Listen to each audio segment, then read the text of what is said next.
Welcome to Ohio Woodburner. Happy Wednesday, everyone. This is Joe, and I hope everyone's doing great. We film videos about our small firewood delivery service here in Northeast Ohio, and we complain about the weather. But I'm not complaining today because it is awesome outside. This is, when I think of Ohio in the summertime, I think of this kind of weather. This weather is great. It's in the mid-70s, low humidity. You could work all day in this kind of weather. It's just that nice. Today I had two deliveries. I had a third of a cord and I had a quarter of a cord. I took them both to their houses. I had them both delivered and stacked, and I'm back. On my way back, I ran into a load of pallets that I picked up for free. So I got my pallets. I recycle pallets. Well, I call it recycling, but I break them from walking on them, or they get old and rotted, and I put them in the big pile and we burn them. The pallets, I think, are the way to go with stacking wood. I used to lay down runners, those, just thinner logs, and stack them on top, but they just would sink in the ground. That bottom row would get wet and you'd have to throw away a lot of wood. The pallets it's a big help. So I got me a bunch of them here. I got, and these are nice. Some of these are real thick. I lay them down strategically for the ones that I walk on the most. I'm gonna flip the camera around here and show you what I'm up against. This is my wood that I keep under the roof. So in the wintertime, I keep my trailer here and it keeps the snow out of it. Just makes things a lot nicer. And I've been selling all of this out, and I'm starting to now process new wood with the yappa, and that's what this is. This is all green, mostly maple, some beech that we're getting stacked here. But here you can see these pallets are getting broke up from walking on them. They've been here too long. And so I'm pulling these up. I'm laying down more base with all of the sawdust and chips that come off of the yappa. And that keeps all of the wood out of the water, and it makes a nice log.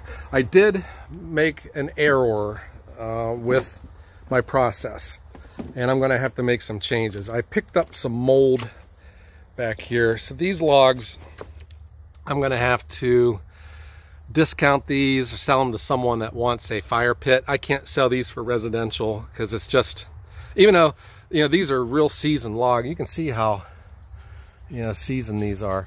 But just that mold is unsightly, and I specialize in, good looking firewood. Here is what I think the mistake was. I have these in straight rows.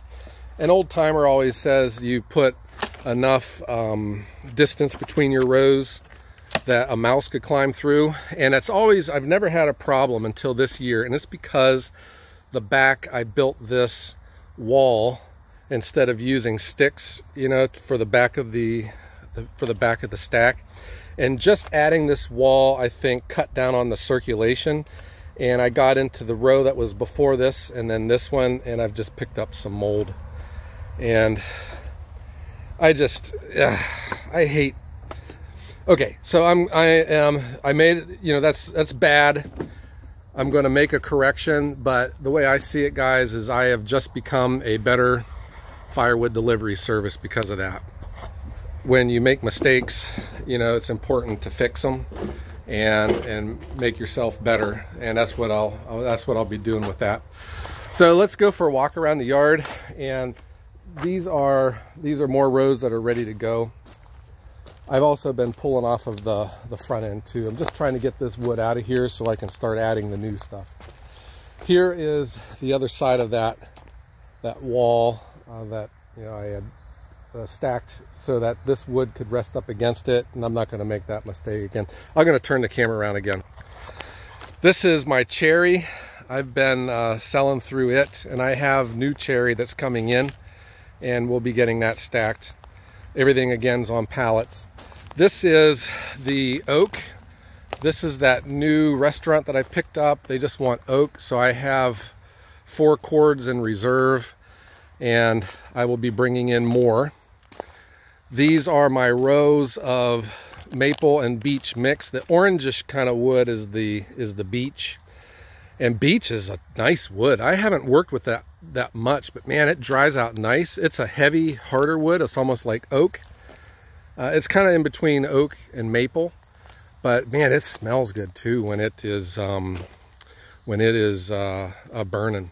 So these rows are all going north and south, which I think if you're stacking wood, you should try to stack your wood north and south, because then the sun gets in between the rows and it dries it out.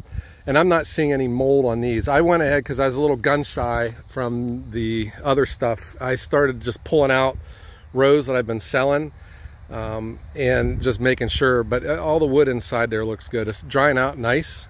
It's a nice seasoned stuff. And you know, otherwise I would start pulling off of this end, and then, you know, everything goes this way. And then when I start getting down here, I'll start stacking the new stuff. So I call this system FIFO, first in, first out. And it's just a tip that or a technique that I learned off of restaurants, because that's how they manage their ingredients. With when they bring in an ingredient, they use up everything that they've opened first versus what they're opening, you know, today. This is another area. This is 8 cords, and I started pulling from this. This is all season, and God, this wood looks awesome. I just loaded up a truckload of this yesterday, the stuff I delivered today, and there's just something great about seasoned firewood when you pick it up, and the way it feels in your hand, the sound that it makes, you know, it just sounds great. And I was this is where you know, some people think that people that sell firewood are weird, but man, when you're passionate about something, it's just a great feeling when you make a nice stick of firewood. It's all consistent 16 inches. It's seasoned, it's dry, and this dry weather too has really helped it out also. And it's all hardwoods. There's no weird species or anything in it. It's all oak, ash, cherry, maple. There's some beech, and I ran across a couple hickory logs filling this. So this is 8 cords, and this whole area that you see here that's mowed, this gets really soft. And where I have my wood stacked, okay, again, this is one of these things that it makes sense to me, but these are the high points, and I'm just trying to plan. I might be doing some grading work with a bulldozer and building everything up for the truck to drive around. But as of right now, if it was a rainy, you know how wet the ground gets in November, I would be doing all this with my quad. I wouldn't be able to bring my truck and trailer back into here, even in 4-wheel drive. It's just way too soft.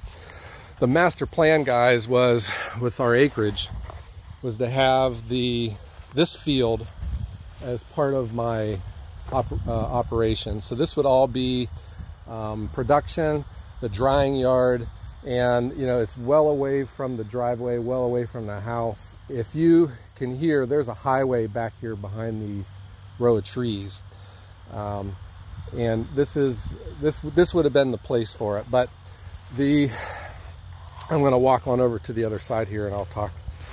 When, you know, I keep getting this question, Joe, how many cords do you sell? And that's hard for me to answer, because I think it is, how many cords should I have sold? Last year, you guys, many of you know, I lost my dad, and he was in declining health, and I had my hands full. Our whole family had our hands full with him, and you know, like he spent the entire month of June in the hospital. So when I was with him that entire time, that was up in Cleveland, I wasn't making firewood, and I wasn't selling firewood. So what I could have sold last year is different than what I did sell. I was right around 108 cords, somewhere in there, but I know I could have sold probably 130, 140. This year, I was hoping it was going to be different, but you know, here you go. You had the pandemic. I went from, at that time, 13 restaurants down to 0 there for about 3 weeks. The restaurants are starting to slowly come back online, but you know, that really killed my sales. My growth is still positive. It's over 50% sales growth from the previous year. but I'm still nowhere where I thought I could have been. So this is another area. This is, I can't remember, this might be 7 cords right here. And again, this is my new style that I've learned with what I have done over there. I think I was just getting the wood too close together. So these are all on pallets. And instead of putting all the pallets next to each other, I'm keeping them just one row of pallets, and I'm stacking the logs on each side of it. I'm going to turn the camera around. And this also, if you were to just stack one row, the pallets start to tilt, and then you could tip over. So I stack 2 rows at a time going this way. I leave enough in between to get the lawnmower through here and the weed whacker, try to keep the weeds down. Because, you know, if you grow up too tall, then that bottom row gets a little wet. But, you know, a big gap. This is facing north and south. It's getting sun on both sides. I learned that trick from the oak that I deal. We keep our oak for 2 years, and I had it stacked. The stuff I had stacked east and west, the stuff on the north side grew mushrooms because it just never got sun for 2 years. This is a pile of that moldy stuff. I had pulled it out. I just wanted to see what happens to it because it was still kind of wet. It was really ugly and it smelled bad. So I just took a little bit of it out here and stacked it to let it dry out and see what it's gonna, you know, if it's gonna rebound, if it's something that I could still sell at a discount. This area is what I call ashland. I do have some cherry. You know, the problem here is it's hard keeping track of is this cherry or ash? I just can't seem to figure it. Oh wait, yes I can. This is the cherry. This is the ash. This is the farthest from the pavement that I have. I'll turn the camera. This is the farthest from the pavement, but all of this ash, guys, is for bundles. So this is all going to be brought in with the 4-wheeler in that Ultra Tech dump trailer. So I just put it as far away as I can. It's only for bundles, and you know, same thing. It's on a row of pallets. I have about 3 cords of ash, and this is also facing north-south. So it helps it dry out better. Keeps the mushrooms down and the mold. All right. So there is, and then this cherry was just in my way, and I moved it out here. Turn this around again. And I have one last area. I hope the wind isn't blowing in the camera. I hate it when wind blows in the camera. I hate that noise. I am slowly building up my oak reserve. Here's my outdoor wood furnace. Maybe I'll do a story on the outdoor wood furnace. That's what really got me started with the firewood as a hobby, and then eventually led into me and my career running a firewood company. So I'll turn this around again. So here you go. This is my oak. This area is called Oakland, and I have some oak that is, I think this is the youngest stuff, but you can see it's starting to dry out pretty good. This row over here tipped over and I had to restack it, but you see, like when it sits for a long time, where it gets gray, but the stuff underneath it has its color. And this is 2-year-old oak, and this was the stuff that tipped over, so you do see some color in it. But man, is this stuff nice. And it doesn't have that gross smell that I'm always complaining about. And it's, I have a few customers that I sell the oak to. It was the first customer, residential customer, that I ever had. And it was also the first compliment that I ever received, and it was also the first repeat customer that I ever had. And I take care of my customers, number one. Okay, I treat them all like they're the most important customer. But this family is my most important customer. They are a big deal because he was my first. It was a compliment. The compliment he gave me was awesome. He was reluctant to buy from me because he thought I was a little bit too expensive. He wanted to know why, and I gave him my sales pitch. And he says, I'll give you a try. And he was reluctant, but the wood that I brought him was awesome. And he called me back and he says, Joe, he says, you know, we moved it all and stacked it. We didn't even have anything that we had to clean up. And I just wanted to thank you for that. He says, you have a customer for life, and your wood's awesome, and I won't be buying off of anyone else. So a lot of that oak over there I save for him. He buys about 1.5 quarts off of me every year, and I save just a special patch just for him. Here's the Yappa. I had to move the production area when we had an abundance of logs. They used to sit over here, and the Yappa was over here. So these logs got delivered off to the side, and I had to move the machine to get everything ready. So these logs are ready to go. Once this pile is done, I'm putting the Yappa into the garage, and I'm going to do some maintenance on it. I'm going to change the oil, clean it up, tighten up some bolts and stuff. But so far it's running great. I really haven't had any problems with it, and it's a home run. It's a great machine. Okay, so there you go. That is my tour. So I do have, this is one yard. I have 2 others. The one yard doesn't have any wood at it. It hasn't had any wood there this year, so there's nothing there. The other yard I keep talking about, it's up north. I go there, and I don't know, I just have tunnel vision. And the next thing I know, I'm leaving, and I think, oh shoot, I forgot the videotape while I was there. So I just don't ever have any film of it. And it's really nothing great to see. It's just a big stack of wood. And it's almost all gone too. I've been bringing just about everything I can down here. It's just easier for me in the wintertime with the trucks, you know, when the snow gets deep. It's easier for me just to work out of here. Okay, so there you go.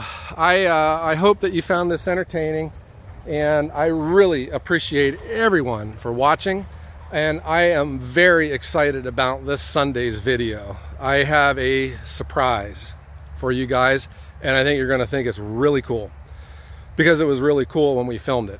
And I can't wait. I can't wait for you guys to see it. Okay, you guys have been buying a lot of t-shirts too, and I really appreciate that. I have a good supply of our t-shirts, and I hope to keep those going with our stickers as well. All right, well, there's your tour, guys. And this has been a lot of fun, this whole channel, and reading your guys' comments. We post videos every Wednesday and Sunday. All right, and don't forget to like the video and hit the subscribe button if you haven't already. Everyone, have a great day.